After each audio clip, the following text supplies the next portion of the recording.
Hi guys! For today's video, gagawa naman tayo ng kinilaw na yellowfin tuna. Bumili ako ng yellowfin tuna sa palengke and yung bandang buntot lang yung kinuha ko. So, ihiwain lang natin yan guys mamaya. And ito naman yung ibang ingredients natin. Meron tayong sibuyas, kalamansi, siling green, siling labuyo, luya, pipino, and syempre yung suka. So, ang una po natin gagawin ay huhugasan po muna natin tong isda bago natin hiwain. Bali, iniwalay ko lang po yung laman sa tinik.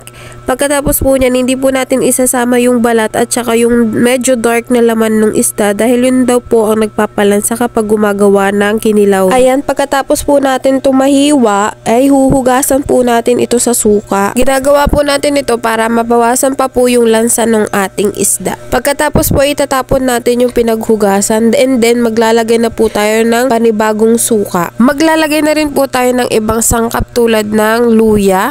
Hiniwa lang po ito ng medyo pino para po pwede nating makain. Pagkatapos ay maglalagay naman po tayo ng pipino at ng sibuyas. Sinama ko na rin po yung dahon ng sibuyas para pampalasa. Magpipiga din po tayo dito ng kalamansi. Tansya meter lang po yan. Depende po yan sa inyong panlasa. Isunod naman po natin yung siling labuyo at yung siling green o siling panigang para may konting anghang naman.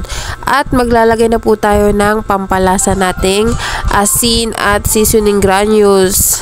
Maglagay din po tayo dito ng pamintang durog at saka natin ito haluin para mag-combine lahat ng ating nilagay. Naglagay din po kami dito ng konting asukal pampabalance and then tinikman po namin kung ano yung kulang, pwede po kayong magdagdag. Depende po yan sa inyong panlasa.